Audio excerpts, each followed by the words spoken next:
Isis Unveiled, a master key to the mysteries of ancient and modern science and theology by H.P. Blavatsky, corresponding secretary of the Theosophical Society. Ceci est un livre de bonne foi. Montaigne, Volume 1, Science. The author dedicates these volumes to the Theosophical Society, which was founded at New York, A.D. 1875, to study the subjects on which they treat.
Chapter 2. Phenomena and Forces.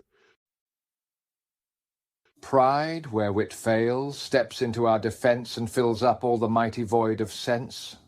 Alexander Pope. But why should the operations of nature be changed? There may be a deeper philosophy than we dream of, a philosophy that discovers the secrets of nature, but does not alter by penetrating them its course. Bulwer Lytton. Is it enough for man to know that he exists? Is it enough to be formed a human being to enable him to deserve the appellation of man?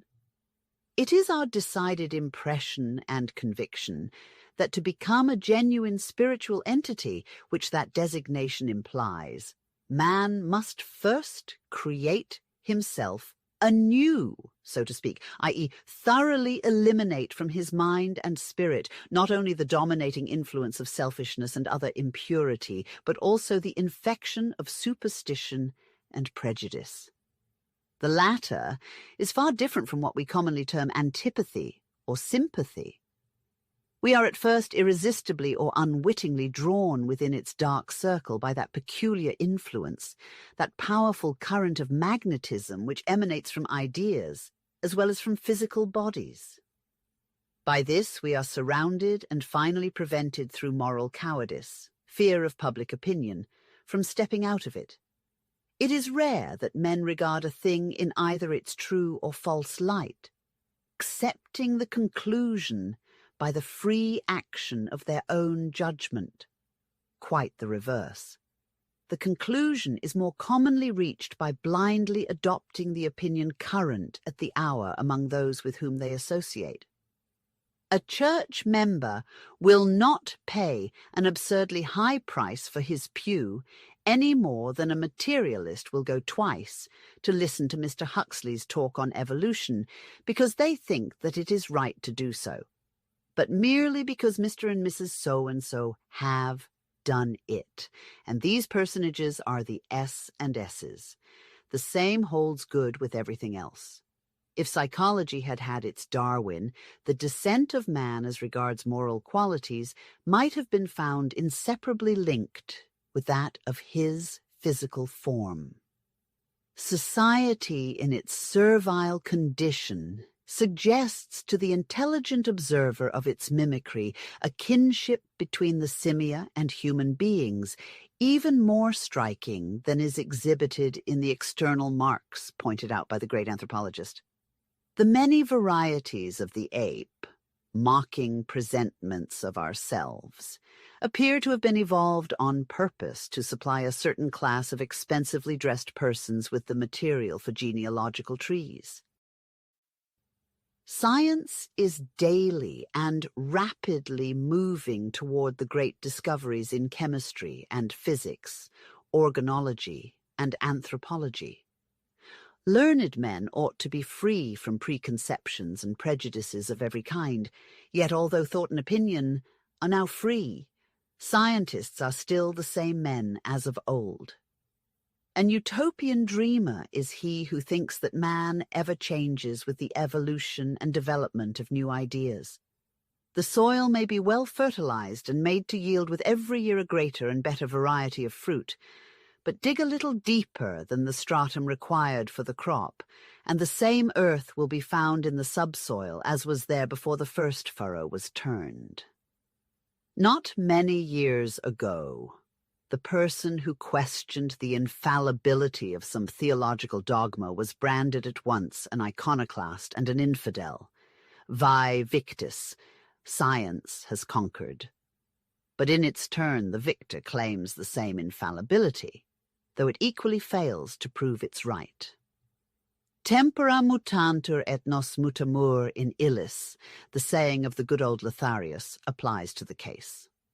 Nevertheless, we feel as if we had some right to question the high priestess science. For many years, we have watched the development and growth of that apple of discord, modern spiritualism. Familiar with its literature both in Europe and America, we have closely and eagerly witnessed its interminable controversies and compared its contradictory hypotheses. Many educated men and women, heterodox spiritualists of course, have tried to fathom the protean phenomena. The only result was that they came to the following conclusion. Whatever may be the reason of these constant failures, whether such are to be laid at the door of the investigators themselves or of the secret force at work, it is at least proved that in proportion as the psychological manifestations increase in frequency and variety, the darkness surrounding their origin becomes more impenetrable. That phenomena are actually witnessed, mysterious in their nature, generally and perhaps wrongly termed spiritual. It is now idle to deny. Allowing a large discount for clever fraud, what remains is quite serious enough to demand the careful scrutiny of science. Eppur se muove, the sentence spoken ages since, has passed into the category of household words. The courage of Galileo is not now required to fling it into the face of the Academy. Psychological phenomena are already on the offensive. The position assumed by modern scientists is that even though the occurrence of certain mysterious phenomena in the presence of the mediums be a fact, there is no proof that they are not due to some abnormal nervous condition of those individuals. The possibility that they may be produced by returning human spirits need not be considered until the other question is decided. Little exception can be taken to this position. Unquestionably, the burden of proof rests upon those who assert the agency of spirits. If the scientists would grapple with the subject in good faith, showing an earnest desire to solve the perplexing mystery, instead of treating it with undignified and unprofessional contempt, they would be open to no censure. True, the great majority of spiritual communications are calculated to disgust investigators of even moderate intelligence. Even when genuine, they are trivial, commonplace, and often vulgar. During the past 20 years, we have received through various mediums messages purporting to be from Shakespeare, Byron, Franklin, Peter the Great, Napoleon, and Josephine, and even from Voltaire. The general impression made upon us was that the French conqueror and his consorts seemed to have forgotten how to spell words correctly. Shakespeare and Byron had become chronic inebriates, and Voltaire had turned an imbecile. Who can blame men trained to habits of exactitude, or even simply well-educated persons, for hastily concluding that when so much palpable fraud lies upon the surface, there could hardly be truth if they should go to the bottom? The huckstering about of pompous names attached to idiotic communications has given the scientific stomach such an indigestion that it cannot assimilate even the great truth which lies on the telegraphic plateau of this ocean of psychological phenomena. They judge by its surface, covered with froth and scum. But they might with equal propriety deny that there is any clear water in the depths of the sea when an oily scum was floating upon the surface. Therefore, if on one hand we cannot very well blame them for stepping back at the first sight of what seems really repulsive, we do, and have a right to censure them for their unwillingness to explore deeper. Neither pearls nor cut diamonds are to be found lying loose on the ground. And these persons act as unwisely as would a professional diver who should reject an oyster on account of its filthy and slimy appearance, when by opening it he might find a precious pearl inside the shell. Even the just and severe rebukes of some of their leading men are of no avail, and the fear on the part of men of science to investigate such an unpopular subject seems to have now become a general panic. The phenomena chase the scientists, and the scientists run away from the phenomena. Very pointedly remarks A.N. Aksakov in an able article on mediumism and the St. Petersburg Scientific Committee. The attitude of this body of professors toward the subject, which they had pledged themselves to investigate, was throughout simply disgraceful. Their premature and prearranged report was so evidently partial and inconclusive as to call out a scornful protest, even from unbelievers. The inconsistency of the logic of our learned gentlemen against the philosophy of spiritualism proper is admirably pointed out by Professor John Fiske, one of their own body. In a recent philosophical work, The Unseen World, while showing that from the very definition of the terms, matter and spirit, the existence of spirit cannot be demonstrated to the senses, and that thus no theory is amenable to scientific tests, he deals a severe blow at his colleagues in the following lines. The testimony in such a case, he says, must, under the conditions of the present life, be forever inaccessible. It lies wholly outside the range of experience. However abundant it may be, we cannot expect to meet it. And accordingly, our failure to produce it does not raise even the slightest presumption against our theory. When conceived in this way, the belief in the future life is without scientific support, but at the same time it is placed beyond the need of scientific support and the range of scientific criticism. It is a belief which no imaginable future advance of physical discovery can in any way impugn. It is a belief which is in no sense irrational, and which may be logically entertained without in the least affecting our scientific habit of mind or influencing our scientific conclusions. If now, he adds, men of science will accept the position that spirit is not matter, nor governed by the laws of matter, and refrain from speculations concerning it, restricted by their knowledge of material things, they will withdraw what is to men of religion, at present, their principal cause of irritation. But they will do no such thing. They feel incensed at the brave, loyal, and highly commendable surrender of such superior men as Wallace, and refuse to accept even the prudent and restrictive policy of Mr. Crookes. No other claim is advanced for a hearing of the opinions contained in the present work than that they are based upon many years' study of both ancient magic and its modern form, spiritualism. The former, even now, when phenomena of the same nature have become so familiar to all, is commonly set down as clever jugglery. The latter, when overwhelming evidence precludes the possibility of truthfully declaring it charlatanry, is denominated an universal hallucination. Many years of wandering among heathen and Christian magicians, occultists, mesmerizers, and the tutti quanti of white and black art ought to be sufficient, we think, to give us a certain right to feel competent to take a practical view of this doubted and very complicated question.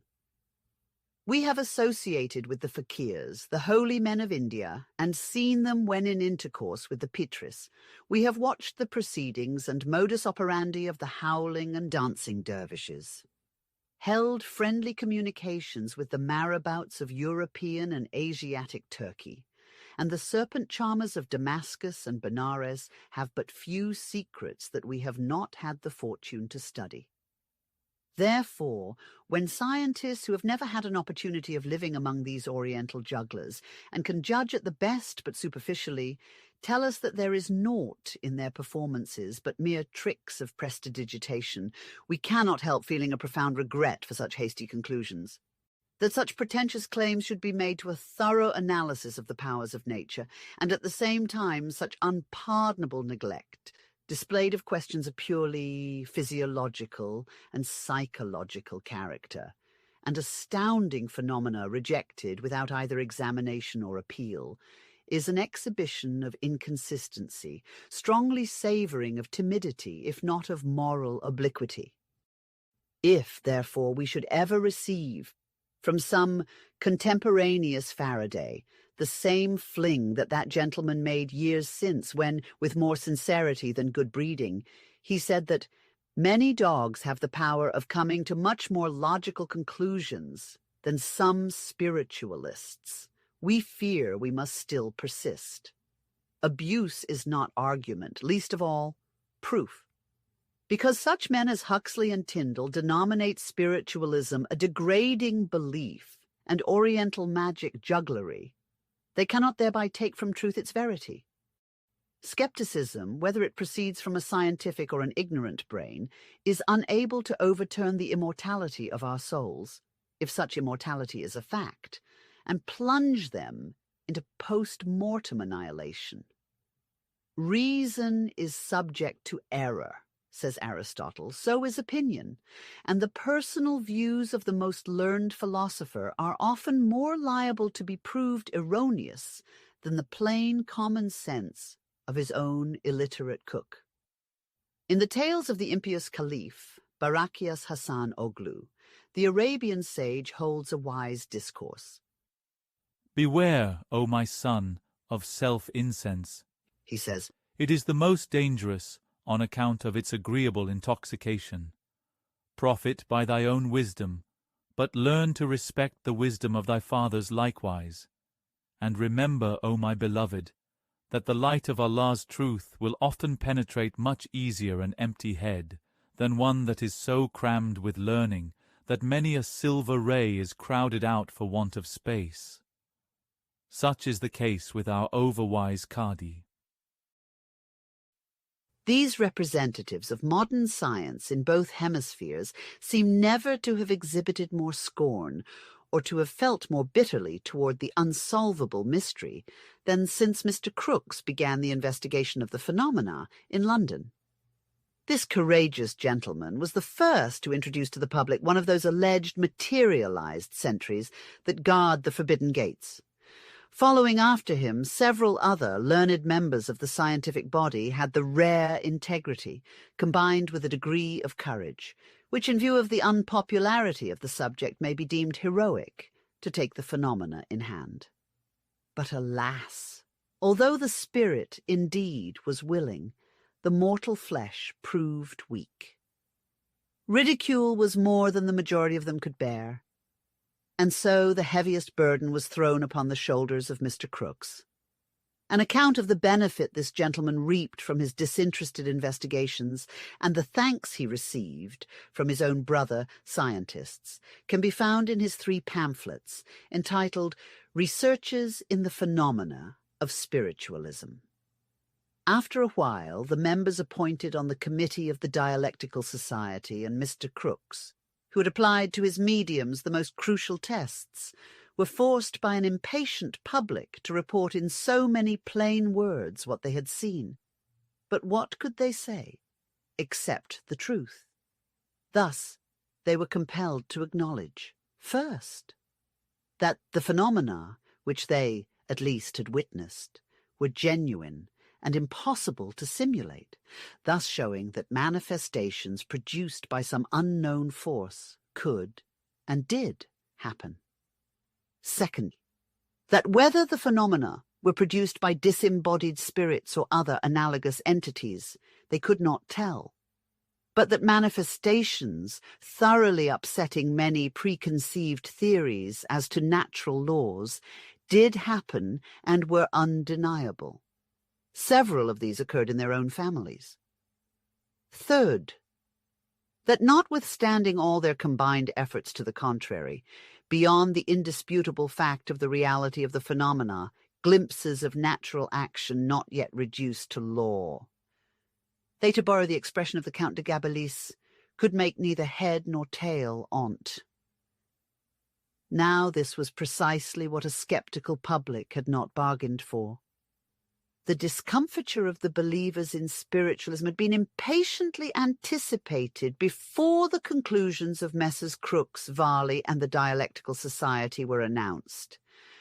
Such a confession on the part of their brother scientists was too humiliating for the pride of even those who had timorously abstained from investigation.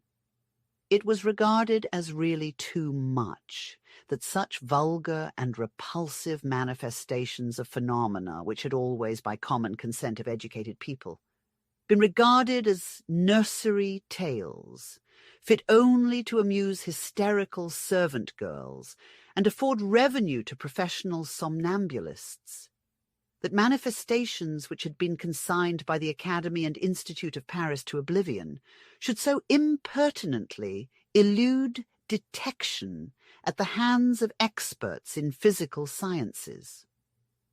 A tornado of indignation followed the confession. Mr. Crookes depicts it in his pamphlet on psychic force. He heads it very pointedly with the quotation from Galvani. I am attacked by two very opposite sects, the scientists and the know-nothings, yet I know that I have discovered one of the greatest forces in nature. He then proceeds, It was taken for granted that the results of my experiments would be in accordance with their preconceptions.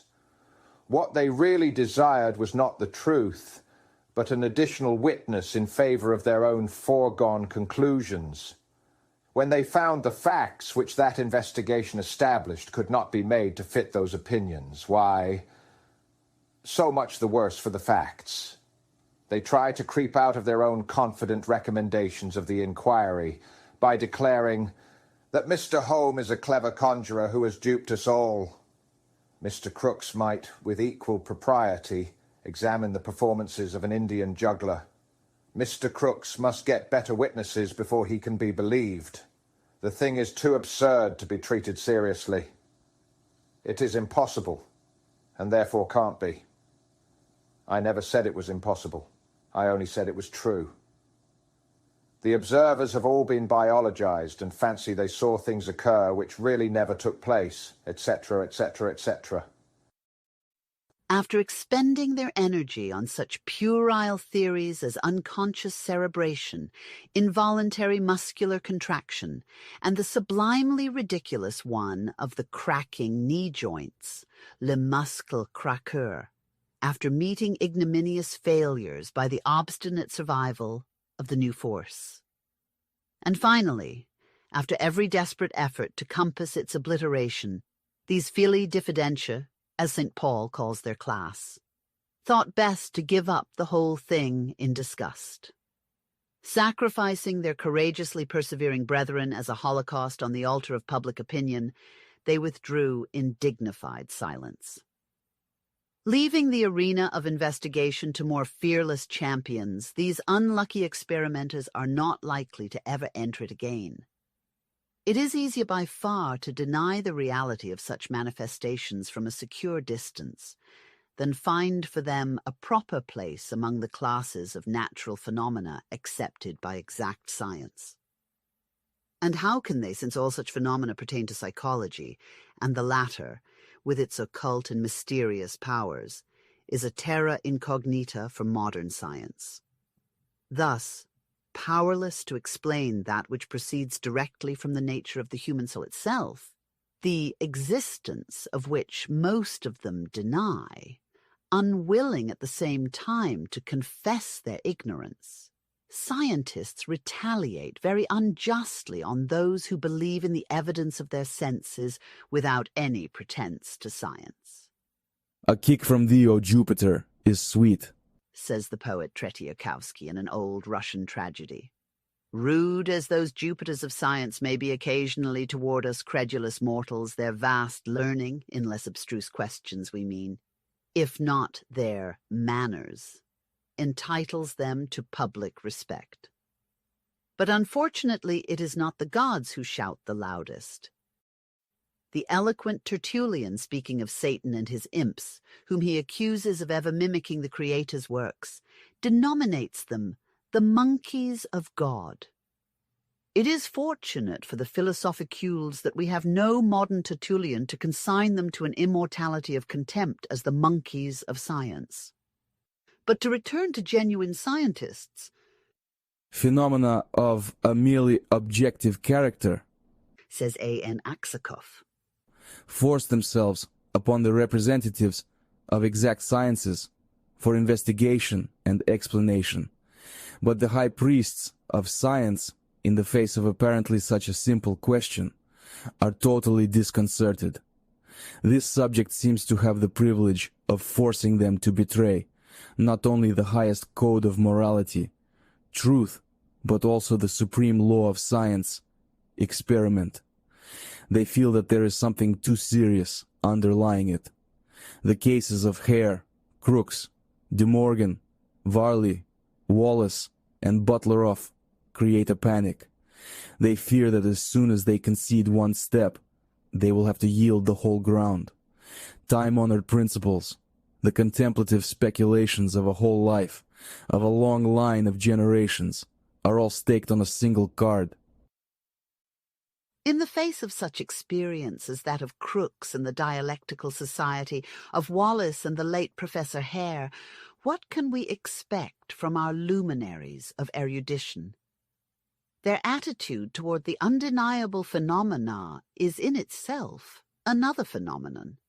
It is simply incomprehensible unless we admit the possibility of another psychological disease, as mysterious and contagious as hydrophobia. Although we claim no honor for this new discovery, we nevertheless propose to recognize it under the name of scientific psychophobia. They ought to have learned by this time in the school of bitter experience that they can rely on the self-sufficiency of the positive sciences only to a certain point, and that, so long as there remains one single unexplained mystery in nature, the word impossible is a dangerous word for them to pronounce. In the researches on the phenomena of spiritualism, Mr. Crookes submits to the option of the reader 8 theories to account for the phenomena observed. These theories run as follows. First theory: the phenomena are all the result of tricks, clever mechanical arrangements, or legerdemain. The mediums are impostors, and the rest of the company fools. Second theory: the persons at a séance are the victims of a sort of mania or delusion, and imagine phenomena to occur which have no real objective existence. Third theory: the whole is the result of conscious or unconscious cerebral action. Fourth theory: the result of the spirit of the medium, perhaps in association with the spirits of some or all of the people present. Fifth theory: the actions of evil spirits or devils, personifying whom or what they please, in order to undermine Christianity and ruin men's souls. Theory of our theologians. Sixth theory: the actions of a separate order of beings living on this earth, but invisible and immaterial to us, able, however, occasionally to manifest their presence, known in almost all countries and ages as demons, not necessarily bad. Gnomes, fairies, kobolds, elves, goblins, puck, etc. One of the claims of the Kabbalists. Seventh theory: the actions of departed human beings, the spiritual theory par excellence. Eighth theory: the psychic force, an adjunct to the fourth, fifth, sixth, and seventh theories. The first of these theories, having been proved valid only in exceptional, though unfortunately still too frequent cases, must be ruled out as having no material bearing upon the phenomena themselves. Theories the second and the third are the last crumbling entrenchments of the guerrilla of skeptics and materialists, and remain, as lawyers say, ad hoc sub judice lis est. Thus, we can deal in this work but with the four remaining ones, the last, eighth theory being according to Mr. Crookes's opinion, but a necessary adjunct of the others. How subject even a scientific opinion is to error, we may see if we only compare the several articles on spiritual phenomena from the able pen of that gentleman, which appeared from 1870 to 1875. In one of the first we read, "The increased employment of scientific methods will promote exact observations and greater love of truths among inquirers, and will produce a race of observers who will drive the worthless residuum of spiritualism hence into the unknown limbo of magic and necromancy." And in 1875 we read, over his own signature, minute and most interesting descriptions of the materialized spirit, Katy King. It is hardly possible to suppose that Mr. Crookes could be under electrobiological influence or hallucination for 2 or 3 consecutive years. The spirit appeared in his own house, in his library, under the most crucial tests, and was seen, felt, and heard by hundreds of persons. But Mr. Crookes denies that he ever took Katy King for a disembodied spirit. What was it then? If it was not Miss Florence Cook, and his word is our sufficient guarantee for it, then it was either the spirit of one who had lived on earth, or one of those that come directly under the 6th theory of the 8 the eminent scientist offers to the public choice. It must have been one of the classes named fairies, kobolds, gnomes, elves, goblins, or a puck. Yes, Katy King must have been a fairy, a Titania. For to a fairy only could be applied with propriety the following poetic effusion which Mr. Crookes quotes in describing this wonderful spirit. Round her she made an atmosphere of life. The very air seemed lighter from her eyes, they were so soft and beautiful and rife with all we can imagine of the skies. Her overpowering presence makes you feel it would not be idolatry to kneel. And thus, after having written in 1870 his severe sentence against spiritualism and magic, after saying that even at that moment he believed the whole affair a superstition, or at least an unexplained trick, a delusion of the senses, Mr. Crookes, in 1875, closes his letter with the following memorable words. "To imagine, I say, the Katy King of the last 3 years to be the result of imposture does more violence to one's reason and common sense than to believe her to be what she herself affirms." This last remark, moreover, conclusively proves that 1. Notwithstanding Mr. Crookes's full convictions that the somebody calling herself Katy King was neither the medium nor some confederate, but on the contrary an unknown force in nature, which, like love, laughs at locksmiths. 2. That hitherto unrecognized form of force, albeit it had become with him not a matter of opinion, but of absolute knowledge, the eminent investigator still did not abandon to the last his sceptical attitude toward the question. In short, he firmly believes in the phenomenon, but cannot accept the idea of its being the human spirit of a departed somebody. It seems to us that as far as public prejudice goes, Mr. Crookes solves one mystery by creating a still deeper one, the obscurum per obscurius. In other words, rejecting the worthless residuum of spiritualism, the courageous scientist fearlessly plunges into his own unknown limbo of magic and necromancy. The recognized laws of physical science account for but a few of the more objective of the so-called spiritual phenomena. While proving the reality of certain visible effects of an unknown force, they have not thus far enabled scientists to control at will even this portion of the phenomena. The truth is that the professors have not yet discovered the necessary conditions of their occurrence. They must go as deeply into the study of the triple nature of man, physiological, psychological, and divine, as did their predecessors, the magicians, theurgists, and thaumaturgists of old. Until the present moment, even those who have investigated the phenomena as thoroughly and impartially as Mr. Crookes have set aside the cause as something not to be discovered now, if ever. They have troubled themselves no more about that than about the first cause of the cosmic phenomena of the correlation of forces, whose endless effects they are at such pains to observe and classify.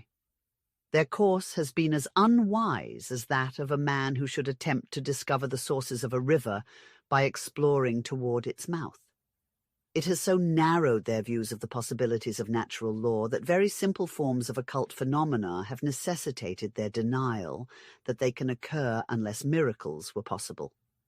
And this being a scientific absurdity, the result has been that physical science has latterly been losing prestige. If scientists had studied the so-called miracles instead of denying them, many secret laws of nature comprehended by the ancients would have been again discovered. Conviction, says Bacon, comes not through arguments, but through experiments. The ancients were always distinguished, especially the Chaldean astrologers and Magians, for their ardent love and pursuit of knowledge in every branch of science. They tried to penetrate the secrets of nature in the same way as our modern naturalists, and by the only method by which this object can be obtained, namely, by experimental researches and reason. If our modern philosophers cannot apprehend the fact that they penetrated deeper than themselves into the mysteries of the universe, this does not constitute a valid reason why the credit of possessing this knowledge should be denied them or the imputation of superstition laid at their door. Nothing warrants the charge, and every new archaeological discovery militates against the assumption. As chemists, they were unequalled, and in his famous lecture on the lost arts, Wendell Phillips says, "The chemistry of the most ancient period had reached a point which we have never even approached."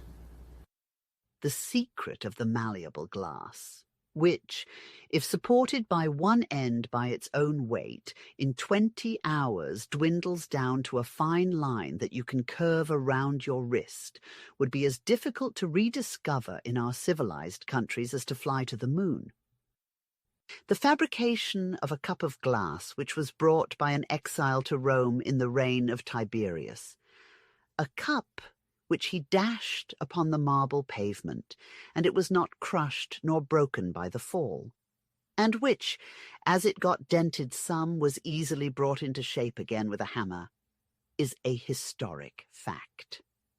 If it is doubted now, it is merely because the moderns cannot do the same. And yet, in Samarkand and some monasteries of Tibet, such cups and glassware may be found to this day.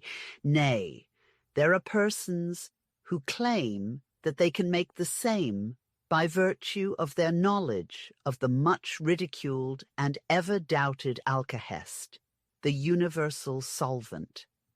This agent that Paracelsus and Van Helmont maintain to be a certain fluid in nature, capable of reducing all sublunary bodies, as well homogeneous as mixed, into their ens primum, or the original matter of which they are composed, or into an uniform, equable, and potable liquor that will unite with water and the juices of all bodies, and yet retain its own radical virtues, and, if again mixed with itself, will thereby be converted into pure elementary water.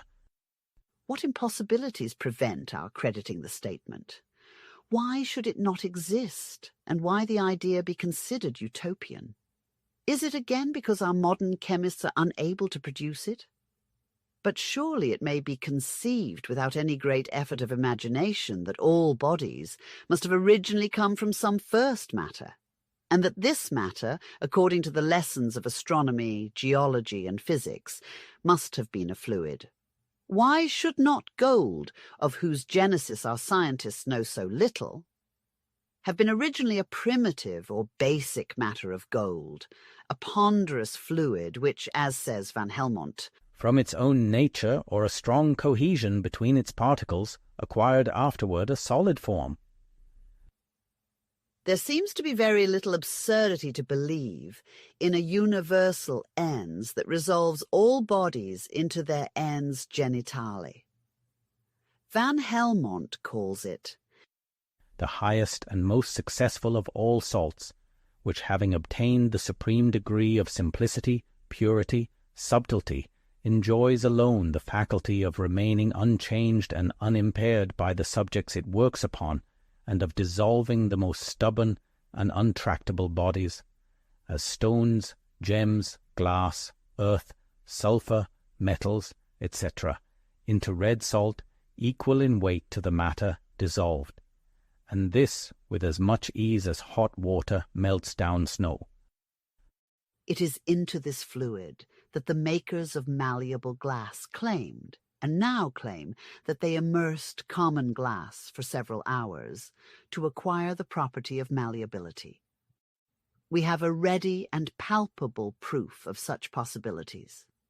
A foreign correspondent of the Theosophical Society, a well-known medical practitioner, and one who has studied the occult sciences for upward of 30 years, has succeeded in obtaining what he terms the true oil of gold, i.e., the primal element. Chemists and physicists have seen and examined it, and were driven to confess that they neither knew how it was obtained, nor could they do the same. That he desires his name to remain unknown is not to be wondered at. Ridicule and public prejudice are more dangerous sometimes than the Inquisition of old.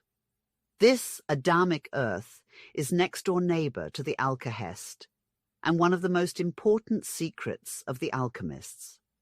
No Kabbalist will reveal it to the world, for as he expresses it in the well-known jargon, it would explain the eagles of the alchemists and how the eagle's wings are clipped, a secret that it took Thomas Vaughan, Eugenius Philalethes 20 years to learn.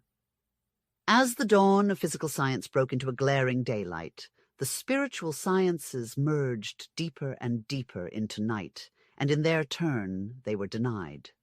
So now these greatest masters in psychology are looked upon as ignorant and superstitious ancestors, as mountebanks and jugglers, because forsooth the sun of modern learning shines today so bright, it has become an axiom that the philosophers and men of science of the olden time knew nothing and lived in a night of superstition.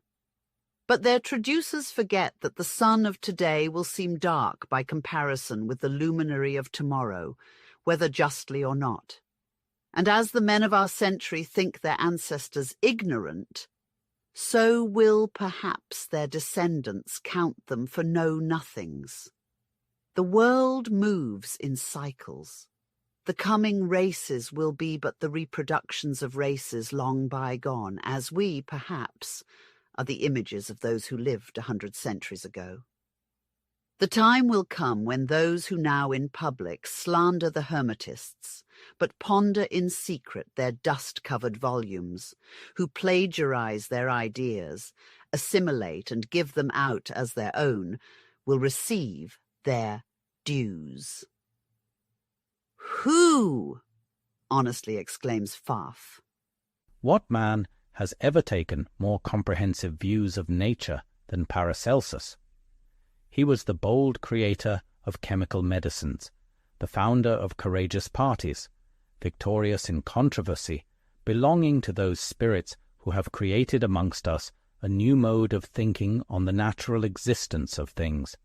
What he scattered through his writings on the philosopher's stone, on pygmies and spirits of the mines, on signs, on homunculi, and the elixir of life, and which are employed by many to lower his estimation, cannot extinguish our grateful remembrance of his general works, nor our admiration of his free, bold exertions and his noble intellectual life. More than one pathologist, chemist, homeopathist, and magnetist has quenched his thirst for knowledge in the books of Paracelsus. Frederick Hufeland got his theoretical doctrines on infection from this medieval quack, as Sprengel delights in calling one who was immeasurably higher than himself. Hemmen, who endeavours to vindicate this great philosopher and nobly tries to redress his slandered memory, speaks of him as the greatest chemist of his time. So do Professor Molitor and Dr. Ennemoser, the eminent German psychologist. According to their criticisms on the labours of this hermetist, Paracelsus is the most wondrous intellect of his age, a noble genius. But our modern lights assume to know better, and the ideas of the Rosicrucians about the elementary spirits, the goblins and the elves, have sunk into the limbo of magic and fairy tales for early childhood. We are quite ready to concede to skeptics that one half, and even more, of seeming phenomena are but more or less clever fraud. Recent exposures, especially of materializing mediums, but too well prove the fact. Unquestionably numerous others are still in store, and this will continue until tests have become so perfect and spiritualists so reasonable as no longer to furnish opportunity to mediums or weapons to adversaries. What should sensible spiritualists think of the character of angel guides who, after monopolizing perhaps for years a poor medium's time, health, and means, suddenly abandon him when he most needs their help? None but creatures without soul or conscience would be guilty of such injustice. Conditions, mere sophistry. What sort of spirits must they be who would not summon, if necessary, an army of spirit friends, if such there be, to snatch the innocent medium from the pit dug for his feet? Such things happened in the olden time, such may happen now. There were apparitions before modern spiritualism, and phenomena like ours in every previous age. If modern manifestations are a reality and palpable facts, so must have been the so-called miracles and thaumaturgic exploits of old. Or if the latter are but fictions of superstition, so must be the former, for they rest on no better testimony.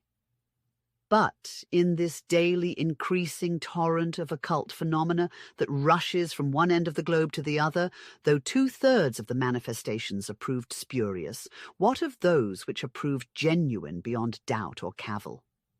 Among these may be found communications coming through non-professional as well as professional mediums, which are sublime and divinely grand. Often, through young children and simple-minded ignorant persons, we receive philosophical teachings and precepts, poetry and inspirational orations, music and paintings that are fully worthy of the reputations of their alleged authors. Their prophecies are often verified, and their moral disquisitions beneficent, though the latter is of rarer occurrence.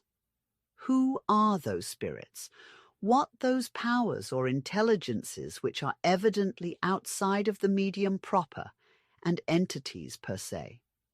These intelligences deserve the appellation, and they differ as widely from the generality of spooks and goblins that hover around the cabinets for physical manifestations as day from night. We must confess that the situation appears to be very grave. The control of mediums by such unprincipled and lying spirits is constantly becoming more and more general, and the pernicious effects of seeming diabolism constantly multiply. Some of the best mediums are abandoning the public rostrum and retiring from this influence, and the movement is drifting churchward. We venture the prediction that unless spiritualists set about the study of ancient philosophy so as to learn to discriminate between spirits and to guard themselves against the baser sort, 25 years more will not elapse before they will have to fly to the Romish communion to escape these guides and controls that they have fondled so long. The signs of this catastrophe already exhibit themselves. At a recent convention at Philadelphia, it was seriously proposed to organize a sect of Christian spiritualists. This is because, having withdrawn from the church and learned nothing of the philosophy of the phenomena or the nature of their spirits, they are drifting about on a sea of uncertainty, like a ship without compass or rudder. They cannot escape the dilemma. They must choose between Porphyry and Pio Nono. While men of genuine science, such as Wallace, Crookes Wagner, Butleroff, Varley, Buchanan, Hare, Reichenbach, Thury, Purty, De Morgan, Hoffman, Goldschmidt, W. Gregory, Flammarion, Sergeant Cox, and many others firmly believe in the current phenomena, many of the above named reject the theory of departed spirits. Therefore, it seems but logical to think that if the London Katy King, the only materialized something which the public is obliged more or less to credit out of respect to science, is not the spirit of an ex-mortal, then it must be the astral solidified shadow of either one of the Rosicrucian spooks, fantasies of superstition, or of some as yet unexplained force in nature. Be it, however, a spirit of health or goblin damned, it is of little consequence. For if it be once proved that its organism is not solid matter, then it must be and is a spirit, an apparition, a breath. It is an intelligence which acts outside our organisms, and therefore must belong to some existing, even though unseen race of beings. But what is it? What is this something which thinks and even speaks, but yet is not human? That is impalpable, and yet not a disembodied spirit, that simulates affection, passion, remorse, fear, joy, but yet feels neither. What is this canting creature which rejoices in cheating the truthful inquirer and mocking at sacred human feeling? For if not Mr. Crookes's Katy King, other similar creatures have done all these. Who can fathom the mystery? The true psychologist alone. And where should he go for his textbooks but to the neglected alcoves of libraries where the works of despised Hermetists and Theurgists have been gathering dust these many years? Says Henry More, the revered English Platonist, in his answer to an attack on the believers of spiritual and magic phenomena by a skeptic of that age named Webster. As for that other opinion that the greater part of the Reformed divines hold, that it was the devil that appeared in Samuel's shape, it is beneath contempt. For though I do not doubt but that in many of these necromantic apparitions they are ludicrous spirits, not the souls of the deceased that appear, yet I am clear for the appearing of the soul of Samuel, and as clear that in other necromancies it may be such kinds of spirits as Porphyrius above describes, that change themselves into omnifarious forms and shapes, and one while act the parts of daemons, another while of angels or gods, and another while of the souls of the departed. And I confess such a spirit as this might personate Samuel here, for anything Webster alleged to the contrary, for his arguments indeed are wonderfully weak and wooden. When such a metaphysician and philosopher as Henry More gives such testimony as this, we may well assume our point to have been well taken. Learned investigators, all very sceptical as to spirits in general and departed human spirits in particular, during the last 20 years have taxed their brains to invent new names for an old thing. Thus, with Mr. Crookes and Sergeant Cox, it is the psychic force. Professor Thury of Geneva calls it the psycho or actinic force. Professor Balfour Stewart, the electrobiological power, Faraday, the great master of experimental philosophy and physics, but apparently a novice in psychology, superciliously termed it an unconscious muscular action, an unconscious cerebration, and what not. Sir William Hamilton, a latent thought, Dr. Carpenter, the ideomotor principle, etc., etc. So many scientists, so many names. Years ago, the old German philosopher Schopenhauer disposed of this force and matter at the same time. And since the conversion of Mr. Wallace, the great anthropologist has evidently adopted his ideas. Schopenhauer's doctrine is that the universe is but the manifestation of the will. Every force in nature is also an effect of will, representing a higher or lower degree of its objectiveness. It is the teaching of Plato, who stated distinctly that everything visible was created or evolved out of the invisible and eternal will, and after its fashion. Our heaven, he says, was produced according to the eternal pattern of the ideal world, contained as everything else in the dodecahedron, the geometrical model used by the deity.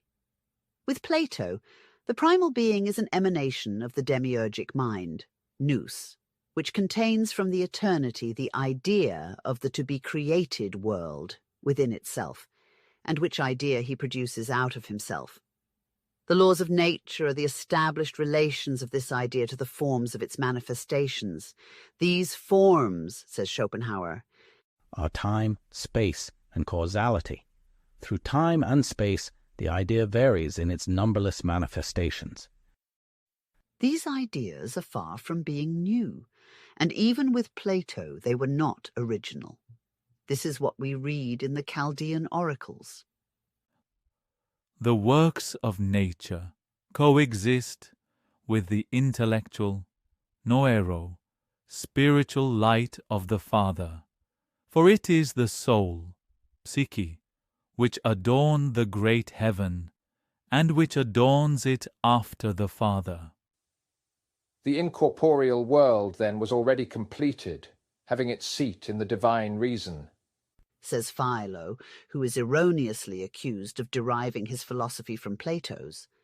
In the Theogony of Moschus, we find ether first, and then the air, the two principles from which Oolom, the intelligible Noetos God, the visible universe of matter, is born.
In the Orphic hymns, the Eros phanes evolves from the spiritual egg which the ethereal winds impregnate, wind being the spirit of God who's said to move in ether, brooding over the chaos, the divine idea.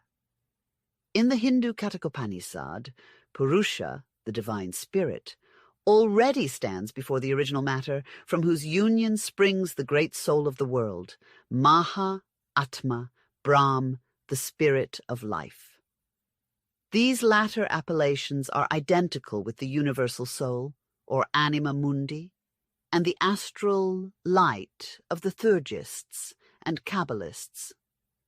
Pythagoras brought his doctrines from the Eastern sanctuaries, and Plato compiled them into a form more intelligible than the mysterious numerals of the sage, whose doctrines he had fully embraced, to the uninitiated mind.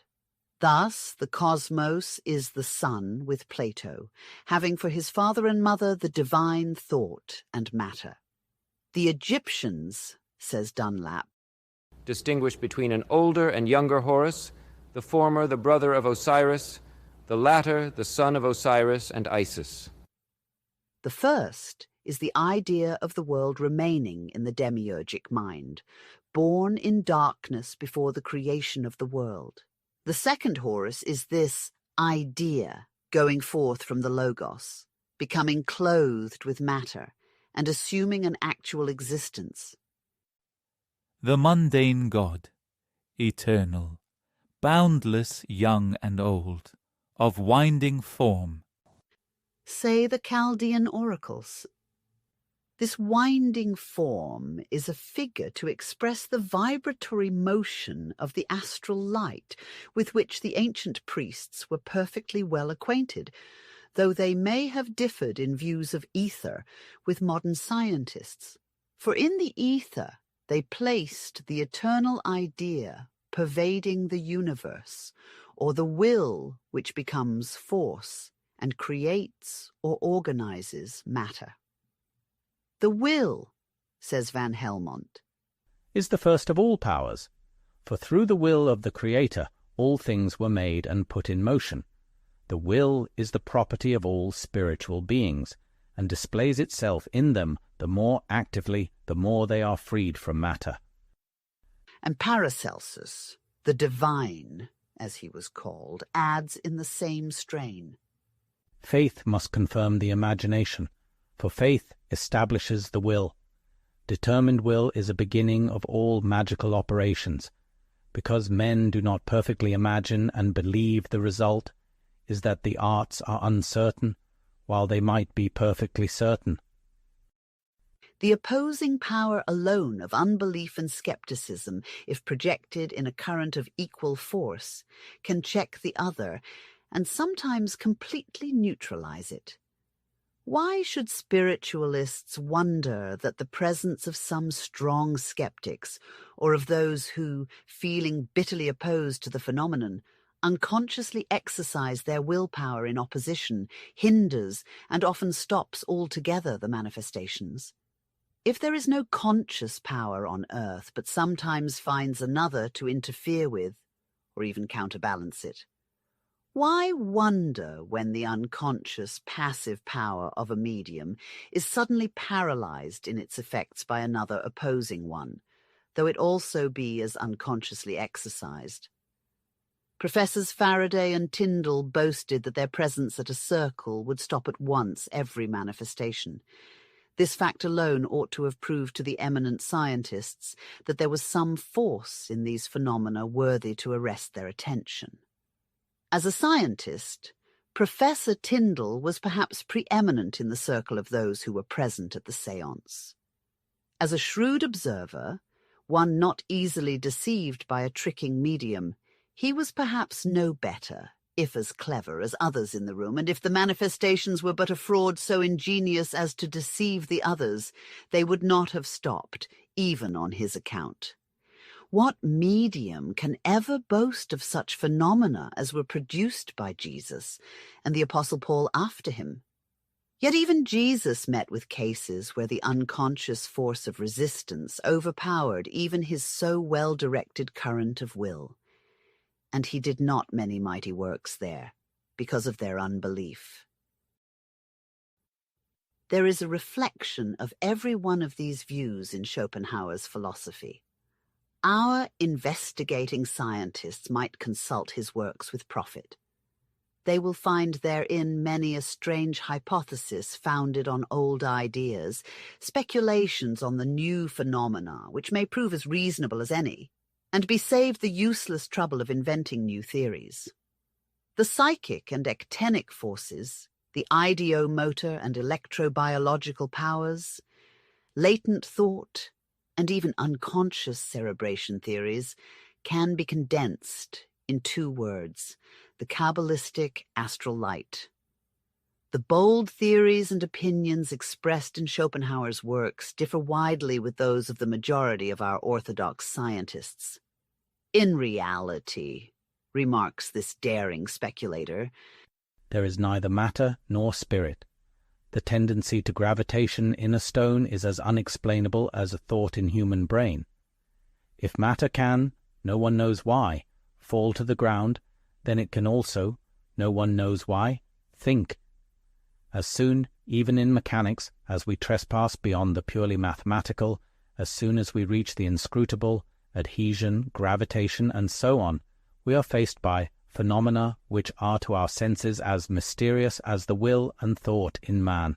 We find ourselves facing the incomprehensible, for such is every force in nature. Where is then that matter which you all pretend to know so well, and from which, being so familiar with it, you draw all your conclusions and explanations and attribute to it all things? That which can be fully realized by our reason and senses is but the superficial. They can never reach the true inner substance of things. Such was the opinion of Kant. If you consider that there is in a human head some sort of a spirit, then you are obliged to concede the same to a stone. If your dead and utterly passive matter can manifest a tendency toward gravitation, or like electricity, attract and repel and send out sparks, then, as well as the brain, it can also think. In short, every particle of the so-called spirit we can replace with an equivalent of matter, and every particle of matter replace with spirit. Thus, it is not the Cartesian division of all things into matter and spirit that can ever be found philosophically exact, but only if we divide them into will and manifestation, which form of division has naught to do with the former, for it spiritualizes everything. All that which is in the first instance real and objective, body and matter, it transforms into a representation, and every manifestation into will. These views corroborate what we have expressed about the various names given to the same thing. The disputants are battling about mere words. Call the phenomena force, energy, electricity or magnetism, will or spirit power. It will ever be the partial manifestation of the soul, whether disembodied or imprisoned for a while in its body, of a portion of that intelligent, omnipotent, and individual will, pervading all nature and known through the insufficiency of human language to express correctly psychological images as God. The ideas of some of our schoolmen about matter are, from the Kabbalistic standing point, in many a way erroneous. Hartmann calls their views an instinctual prejudice. Furthermore, he demonstrates that no experimenter can have anything to do with matter properly termed, but only with the forces into which he divides it. The visible effects of matter are but the effects of force.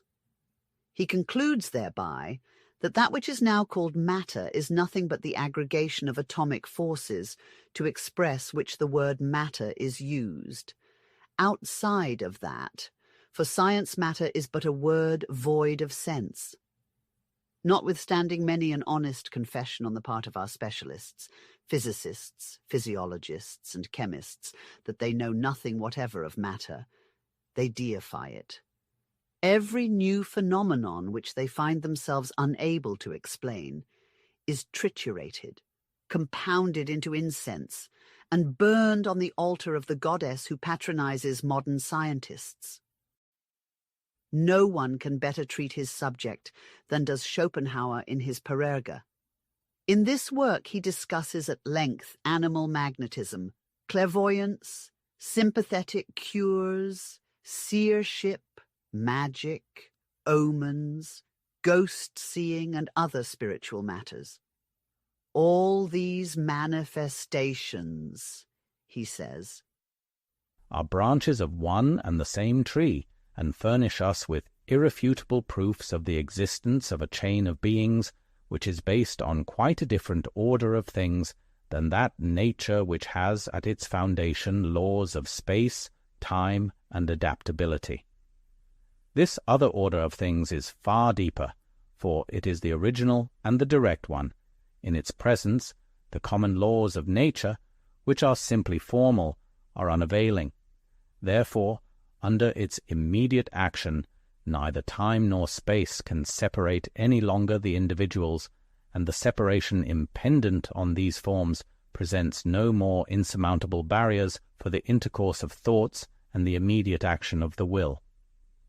In this manner, changes may be wrought by quite a different course than the course of physical causality, i.e., through an action of the manifestation of the will exhibited in a peculiar way and outside the individual himself. Therefore, the peculiar character of all the aforesaid manifestations is the vision distant et actio in distant, vision and action at a distance, in its relation to time as well as in its relation to space. Such an action at a distance is just what constitutes the fundamental character of what is called magical. For such is the immediate action of our will, an action liberated from the causal conditions of physical action, viz., contact. Besides that, continues Schopenhauer, these manifestations present to us a substantial and perfectly logical contradiction to materialism and even to naturalism, because in the light of such manifestations, that order of things in nature which both these philosophies seek to present as absolute and the only genuine, appears before us, on the contrary, purely phenomenal and superficial, and containing at the bottom of it a substance of things aparte and perfectly independent of its own laws. That is why these manifestations, at least from a purely philosophical point of view, among all the facts which are presented to us in the domain of experiment, are beyond any comparison the most important. Therefore, it is the duty of every scientist to acquaint himself with them. To pass from the philosophical speculations of a man like Schopenhauer to the superficial generalizations of some of the French academicians would be profitless, but for the fact that it enables us to estimate the intellectual grasp of the two schools of learning. What the German makes of profound psychological questions we have seen. Compare with it the best that the astronomer Babinet and the chemist Boussingault can offer by way of explaining an important spiritualistic phenomenon. In 1854-5, these distinguished specialists presented to the Academy a memoir, or monograph, whose evident object was to corroborate and at the same time make clearer Dr. Chevreuil's too complicated theory, in explanation of the turning tables, of the commission for the investigation of which he was a member. Here it is verbatim. As to the movements and oscillations alleged to happen with certain tables, they can have no cause other than the invisible and involuntary vibrations of the experimenter's muscular system, the extended contraction of the muscles manifesting itself at such time by a series of vibrations and becoming thus a visible tremor, which communicates to the object a circumrotary motion. This rotation is thus enabled to manifest itself with a considerable energy, by a gradually quickening motion or by a strong resistance whenever it is required to stop. Hence the physical explanation of the phenomenon becomes clear and does not offer the slightest difficulty. None whatever. This scientific hypothesis, or demonstration, shall we say, is as clear as one of M. Babinet's nebulae examined on a foggy night. And still, clear as it may be, it lacks an important feature, i.e., common sense. We are at a loss to decide whether or not Babinet accepts en désespoir de cause Hartmann's proposition that the visible effects of matter are nothing but the effects of a force, and that in order to form a clear conception of matter, one must first form one of force. The philosophy to the school of which belongs Hartmann, and which is partly accepted by several of the greatest German scientists, teaches that the problem of matter can only be solved by that invisible force, acquaintance with which Schopenhauer terms the magical knowledge and magical effect or action of will. Thus, we must first ascertain whether the involuntary vibrations of the experimenter's muscular system, which are but actions of matter, are influenced by a will within the experimenter or without. In the former case, Babinets makes of him an unconscious epileptic. The latter, as we will further see, he rejects altogether and attributes all intelligent answers of the tipping or rapping tables to unconscious ventriloquism. We know that every exertion of will results in force, and that according to the above-named German school, the manifestations of atomic forces are individual actions of will, resulting in the unconscious rushing of atoms into the concrete image already subjectively created by the will. Democritus taught, after his instructor Leucippus, that the first principles of all things contained in the universe were atoms and a vacuum. In its Kabbalistic sense, the vacuum means in this instance the latent deity or latent force, which at its first manifestation became will, and thus communicated the first impulse to these atoms, whose agglomeration is matter. This vacuum was but another name for chaos, and an unsatisfactory one, for according to the Peripatetics, nature abhors a vacuum. That before Democritus the ancients were familiar with the idea of the indestructibility of matter is proved by their allegories and numerous other facts. Movers gives a definition of the Phoenician idea of the ideal sunlight as a spiritual influence issuing from the highest god, Iao.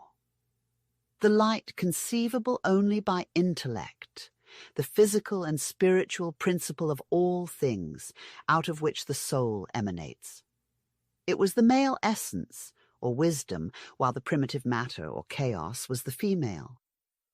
Thus, the two first principles, co-eternal and infinite, were already with the primitive Phoenicians, spirit and matter. Therefore the theory is as old as the world, for Democritus was not the first philosopher who taught it. And intuition existed in man before the ultimate development of his reason.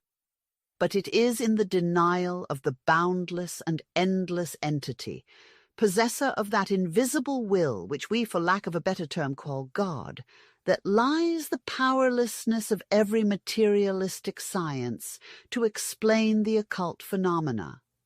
It is in the rejection a priori of everything which might force them to cross the boundary of exact science and step into the domain of psychological, or, if we prefer, metaphysical physiology, that we find the secret cause of their discomfiture by the manifestations, and their absurd theories to account for them.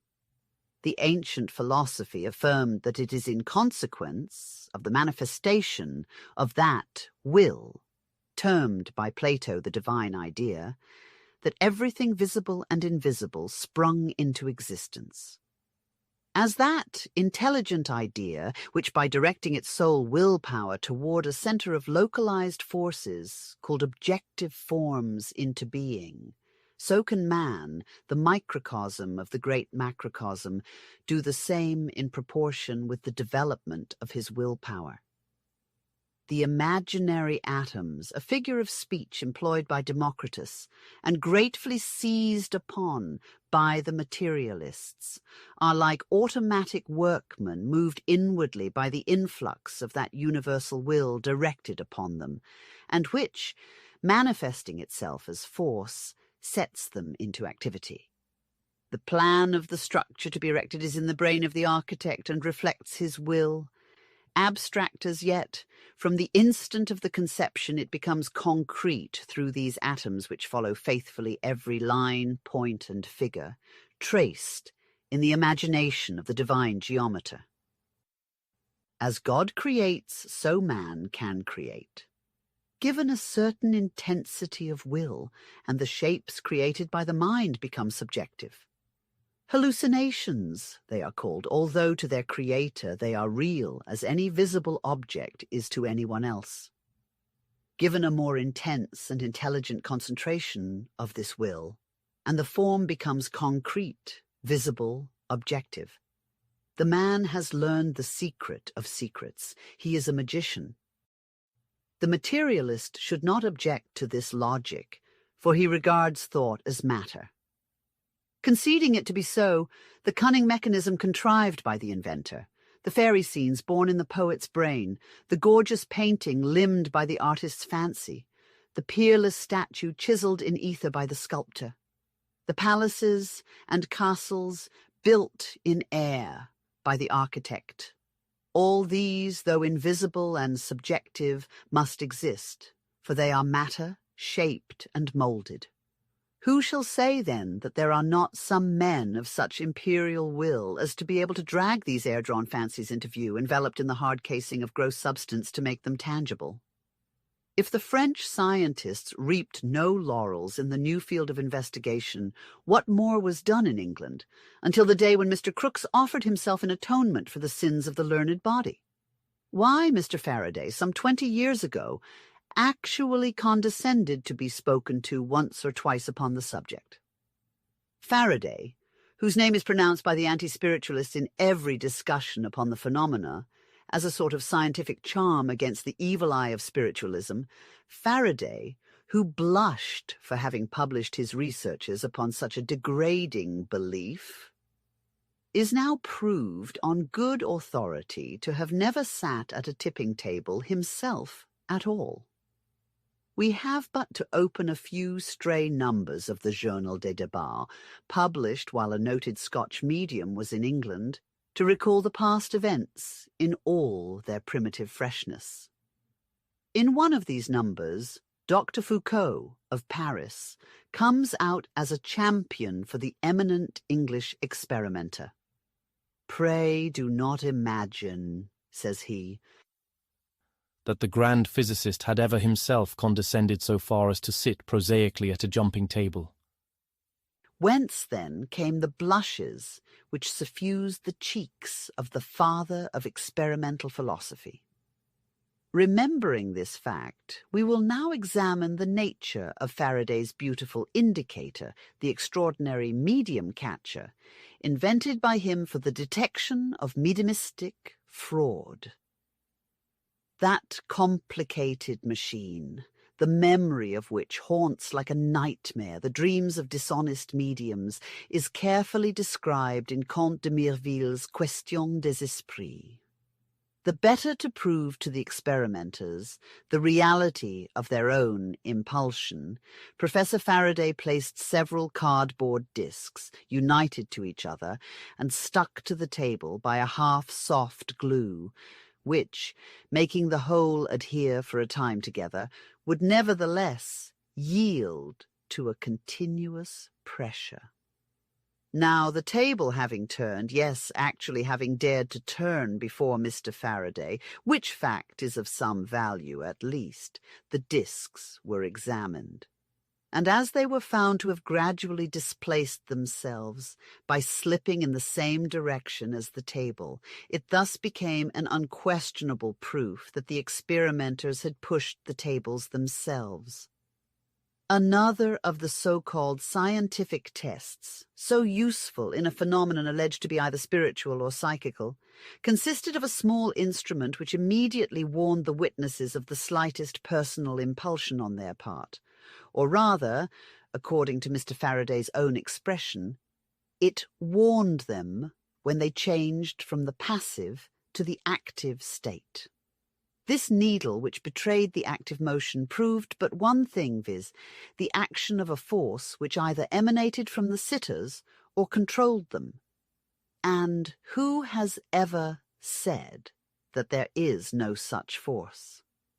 Everyone admits so much, whether this force passes through the operator, as it is generally shown, or acts independently of him, as is so often the case. The whole mystery consisted in the disproportion of the force employed by the operators, who pushed because they were forced to push, with certain effects of rotation, or rather, of a really marvelous race. In the presence of such prodigious effects, how could anyone imagine that the Lilliputian experiments of that kind could have any value in this newly discovered land of giants? Professor Agassiz, who occupied in America nearly the same eminent position as a scientist, which Mr. Faraday did in England, acted with a still greater unfairness. Professor J.R. Buchanan, the distinguished anthropologist who has treated spiritualism in some respects more scientifically than anyone else in America, speaks of Agassiz in a recent article with a very just indignation. For of all other men, Professor Agassiz ought to believe in a phenomenon to which he had been a subject himself. But now that both Faraday and Agassiz are themselves disembodied, we can do better by questioning the living than the dead. Thus, a force whose secret powers were thoroughly familiar to the ancient theurgists is denied by modern skeptics. The antediluvian children, who perhaps played with it, using it as the boys in Bulwer Lytton's Coming Race used the tremendous vril, called it the water of Patha. Their descendants named it the anima mundi, the soul of the universe, and still later the medieval Hermetists termed it sidereal light, or the milk of the celestial virgin, the Magnus, and many other names. But our modern learned men will neither accept nor recognize it under such appellations, for it pertains to magic, and magic is, in their conception, a disgraceful superstition. Apollonius and Iamblichus held that it was not in the knowledge of things without, but in the perfection of the soul within that lies the empire of man, aspiring to be more than men. Thus they had arrived at a perfect cognizance of their godlike souls, the powers of which they used with all the wisdom, outgrowth of esoteric study of the Hermetic law, inherited by them from their forefathers. But our philosophers, tightly shutting themselves up in their shells of flesh, cannot or dare not carry their timid gaze beyond the comprehensible. For them there is no future life. There are no godlike dreams. They scorn them as unscientific. For them the men of old are but ignorant ancestors, as they express it. And whenever they meet, during their physiological researches, with an author who believes that this mysterious yearning after spiritual knowledge is inherent in every human being, and cannot have been given us utterly in vain, they regard him with contemptuous pity. Says a Persian proverb, "The darker the sky is, the brighter the stars will shine." Thus, on the dark firmament of the medieval ages began appearing the mysterious brothers of the Rosy Cross. They formed no associations, they built no colleges, for hunted up and down like so many wild beasts, when caught by the Christian Church, they were unceremoniously roasted. As religion forbids it, says Bayle, to spill blood. Therefore, to elude the maxim, ecclesia non novit sanguinem. They burned human beings, as burning a man does not shed his blood. Many of these mystics, by following what they were taught by some treatises, secretly preserved from one generation to another, achieved discoveries which would not be despised even in our modern days of exact sciences. Roger Bacon, the friar, was laughed at as a quack, and is now generally numbered among pretenders to magic art. But his discoveries were nevertheless accepted, and are now used by those who ridicule him the most. Roger Bacon belonged by right, if not by fact, to that brotherhood which includes all those who study the occult sciences. Living in the 13th century, almost a contemporary, therefore, of Albertus Magnus and Thomas Aquinas, his discoveries, such as gunpowder and optical glasses, and his mechanical achievements, were considered by everyone as so many miracles. He was accused of having made a compact with the evil one. In the legendary history of Friar Bacon, as well as in an old play written by Robert Greene, a dramatist in the days of Queen Elizabeth, it is recounted that having been summoned before the king, the friar was induced to show some of his skill before Her Majesty the Queen. So he waved his hand, his wand, says the text, and presently was heard such excellent music that they all said they had never heard the like. Then there was heard a still louder music, and 4 apparitions suddenly presented themselves and danced until they vanished and disappeared in the air. Then he waved his wand again, and suddenly there was such a smell, as if all the rich perfumes in the whole world had been there prepared in the best manner that art could set them out. Then Roger Bacon, having promised a gentleman to show him his sweetheart, he pulled a hanging in the king's apartment aside, and everyone in the room saw a kitchen maid with a basting ladle in her hand. The proud gentleman, although he recognized the maiden who disappeared as suddenly as she had appeared, was enraged at the humiliating spectacle, and threatened the friar with his revenge. What does the magician do? He simply answers, "Threaten not, lest I do you more shame, and do you take heed how you give scholars the lie again."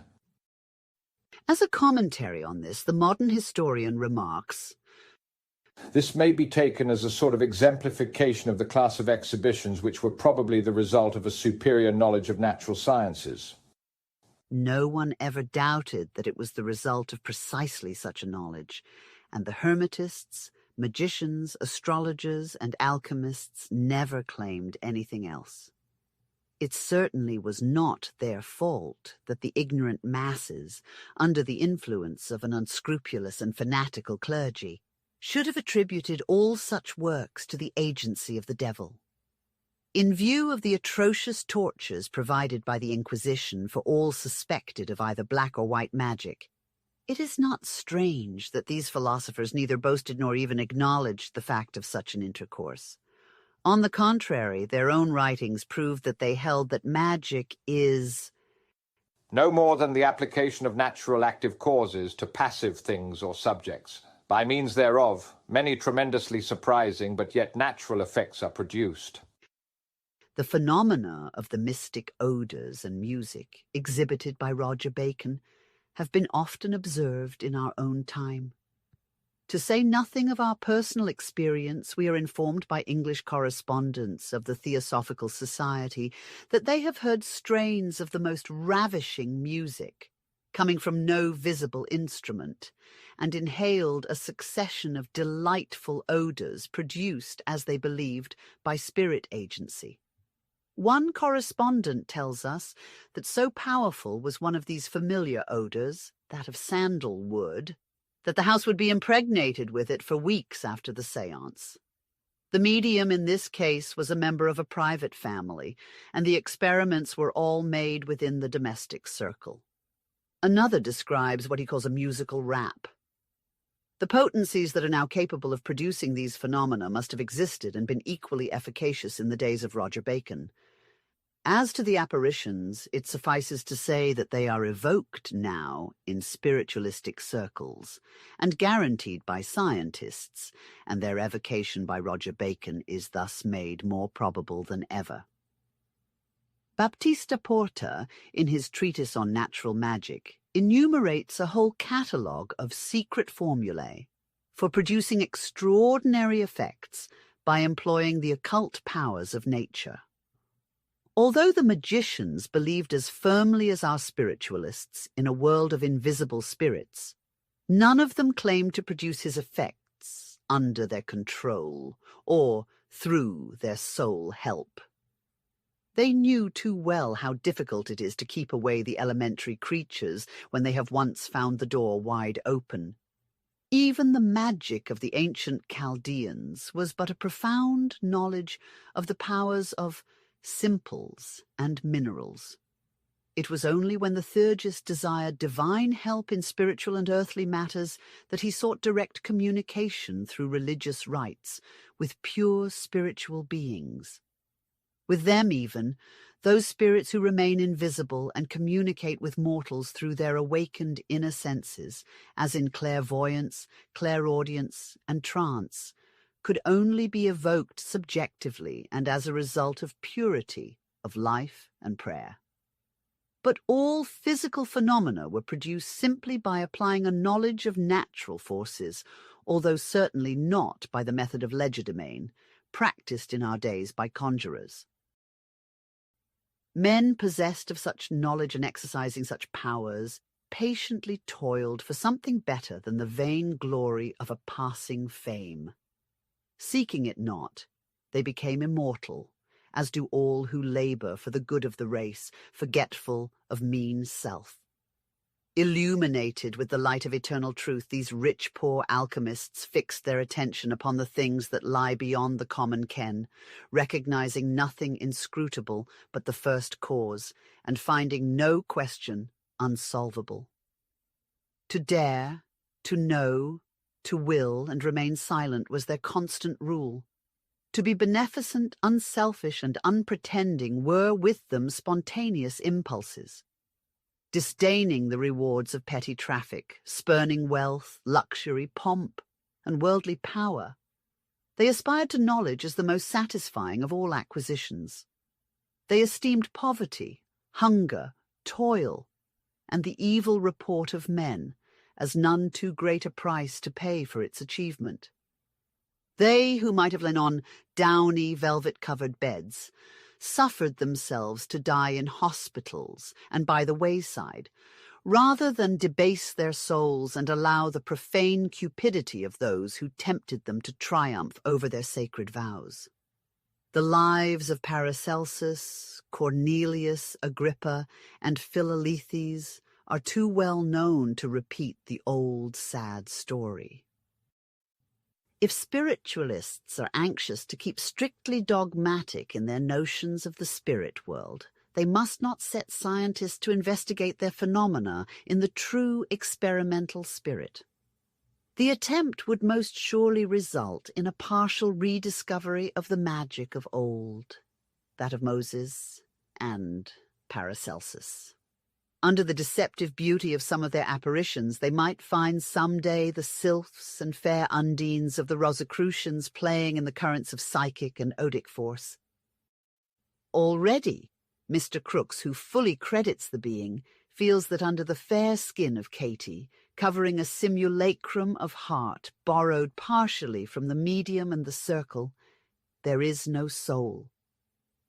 And the learned authors of the unseen universe, abandoning their electrobiological theory, begin to perceive in the universal ether the possibility that it is a photographic album of En Sof, the boundless.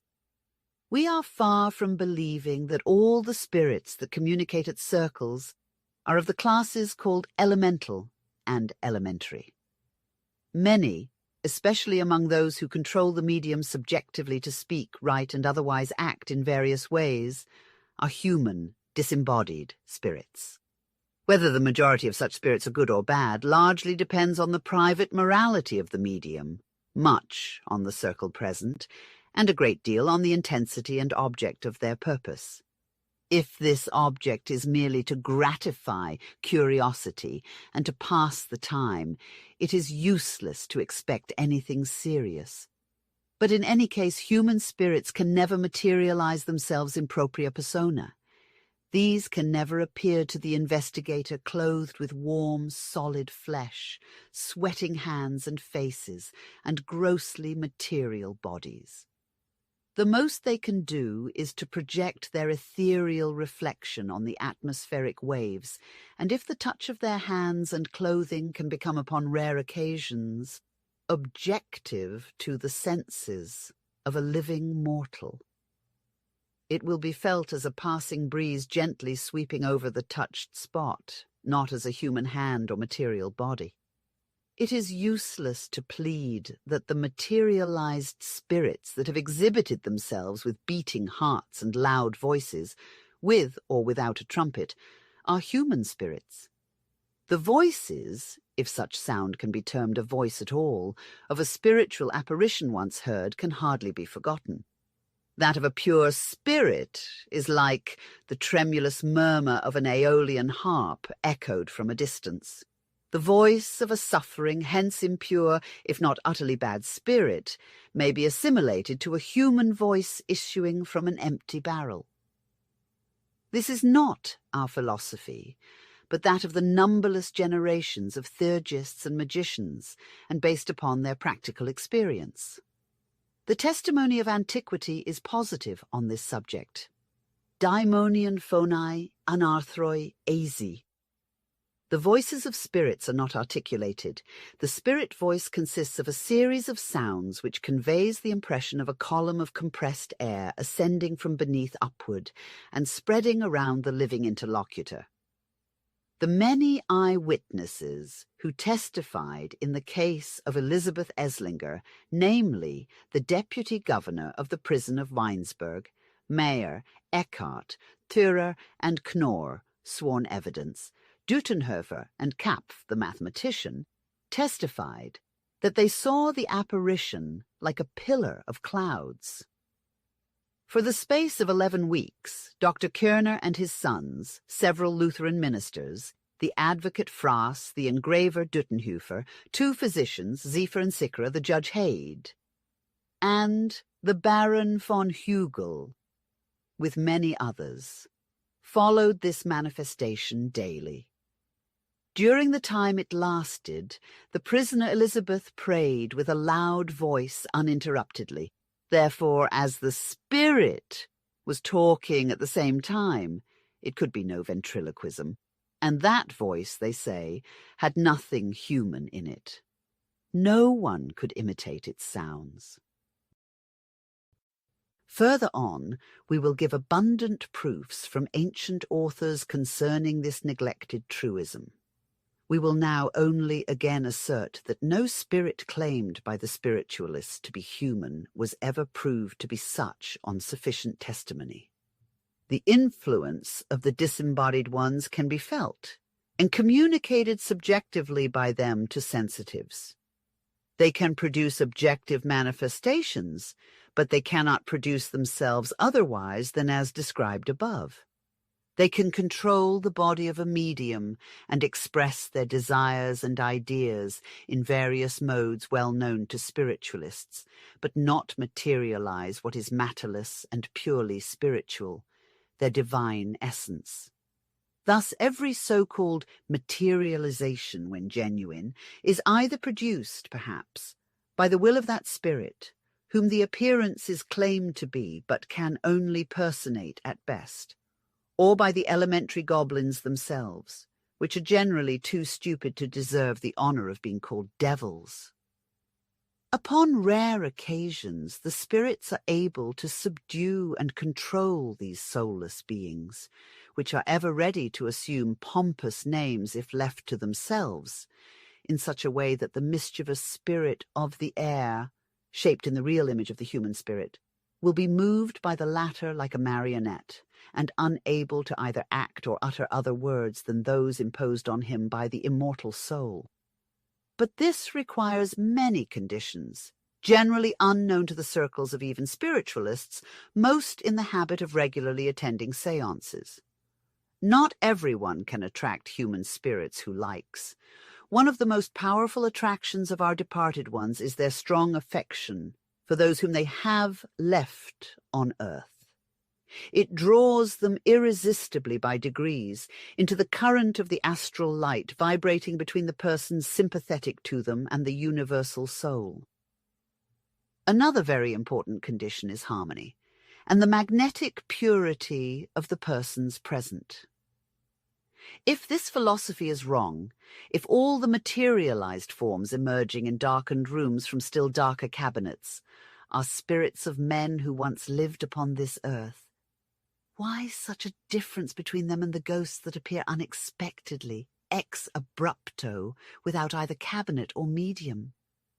Who ever heard of the apparitions, unrestful souls hovering about the spots where they were murdered, or coming back for some other mysterious reasons of their own, with warm hands, feeling like living flesh, and but that they are known to be dead and buried, not distinguishable from living mortals?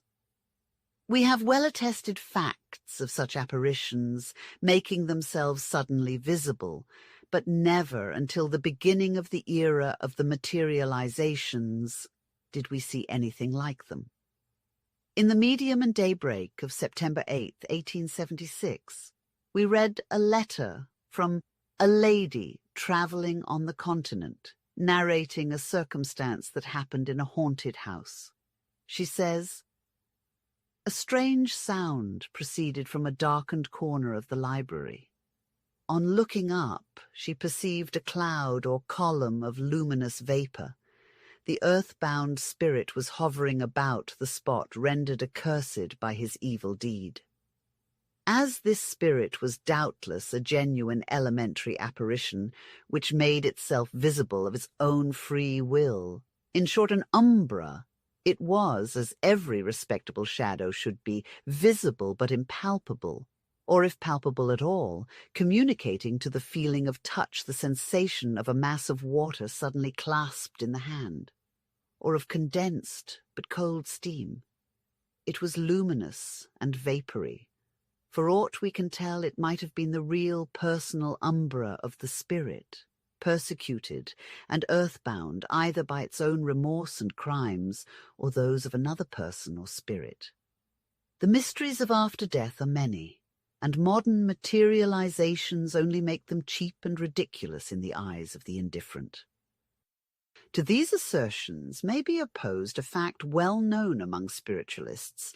The writer has publicly certified to having seen such materialized forms. We have most assuredly done so, and are ready to repeat the testimony. We have recognized such figures as the visible representations of acquaintances, friends, and even relatives. We have, in company with many other spectators, heard them pronounce words in languages unfamiliar, not only to the medium and to everyone else in the room, except ourselves, but, in some cases, to almost, if not quite, every medium in America and Europe, for they were the tongues of Eastern tribes and peoples. At the time, these instances were justly regarded as conclusive proofs of the genuine mediumship of the uneducated Vermont farmer who sat in the cabinet. But nevertheless, these figures were not the forms of the persons they appeared to be. They were simply their portrait statues, constructed, animated, and operated by the elementaries. If we have not previously elucidated this point, it was because the spiritualistic public was not then ready to even listen to the fundamental proposition that there are elemental and elementary spirits. Since that time, this subject has been broached and more or less widely discussed. There is less hazard now in attempting to launch upon the restless sea of criticism the hoary philosophy of the ancient sages, for there has been some preparation of the public mind to consider it with impartiality and deliberation. 2 years of agitation have effected a marked change for the better. Pausanias writes that 400 years after the Battle of Marathon, there was still heard in the place where it was fought the neighing of horses and the shouts of shadowy soldiers. Supposing that the spectres of the slaughtered soldiers were their genuine spirits, they looked like shadows, not materialized men. Who then or what produced the neighing of horses? Equine spirits. And if it be pronounced untrue that horses have spirits, which assuredly no one among zoologists, physiologists, or psychologists, or even spiritualists, can either prove or disprove, then must we take it for granted that it was the immortal souls of men which produced the neighing at Marathon to make the historical battle scene more vivid and dramatic? The phantoms of dogs, cats, and various other animals have been repeatedly seen, and the worldwide testimony is as trustworthy upon this point as that with respect to human apparitions. Who or what personates, if we're allowed such an expression, the ghosts of departed animals? Is it again human spirits? As the matter now stands, there is no side issue. We have either to admit that animals have surviving spirits and souls as well as ourselves, or hold, with Porphyry, that there are in the invisible world a kind of tricky and malicious demons, intermediary beings between living men and gods, spirits that delight in appearing under every imaginable shape, beginning with the human form, and ending with those of multifarious animals. Before venturing to decide the question whether the spectral animal forms so frequently seen and attested are the returning spirits of dead beasts, we must carefully consider their reported behavior. Do these spectres act according to the habits and display the same instincts as the animals during life? Do the spectral beasts of prey lie in wait for victims, and timid animals flee before the presence of man, or do the latter show a malevolence and disposition to annoy quite foreign to their natures? Many victims of these obsessions, notably the afflicted persons of Salem and other historical witchcrafts, testify to having seen dogs, cats, pigs, and other animals entering their rooms, biting them, trampling upon their sleeping bodies and talking to them, often inciting them to suicide and other crimes. In the well-attested case of Elizabeth Esslinger, mentioned by Dr. Kerner, the apparition of the ancient priest of Wimmenthal was accompanied by a large black dog, which he called his father, and which dog, in the presence of numerous witnesses, jumped on all the beds of the prisoners. At another time the priest appeared with a lamb, and sometimes with 2 lambs. Most of those accused at Salem were charged by the seeresses with consulting and plotting mischief with yellow birds, which would sit on their shoulder or on the beams overhead. And unless we discredit the testimony of thousands of witnesses in all parts of the world and in all ages, and allow a monopoly of seership to modern mediums, spectre animals do appear and manifest all the worst traits of depraved human nature, without themselves being human. What, then, can they be but elementals? Descartes was one of the few who believed and dared say that to occult medicine we shall owe discoveries destined to extend the domain of philosophy. And Brière de Boimont not only shared in these hopes, but openly avowed his sympathy with supernaturalism, which he considered the universal grand creed. We think with Guizot, he says, that the existence of society is bound up in it. It is in vain that modern reason, which, notwithstanding its positivism, cannot explain the intimate cause of any phenomena, rejects the supernatural. It is universal, and at the root of all hearts. The most elevated minds are frequently its most ardent disciples. Christopher Columbus discovered America, and Americus Vespucius reaped the glory and usurped his dues. Theophrastus Paracelsus rediscovered the occult properties of the magnet, the bone of Horus, which, 12 centuries before his time, had played such an important part in the theurgic mysteries, and he very naturally became the founder of the school of magnetism and of medieval magico-theurgy. But Mesmer, who lived nearly 300 years after him, and as a disciple of his school brought the magnetic wonders before the public, reaped the glory that was due to the fire philosopher, while the great master died in a hospital. So goes the world. New discoveries, evolving from old sciences, new men, the same old nature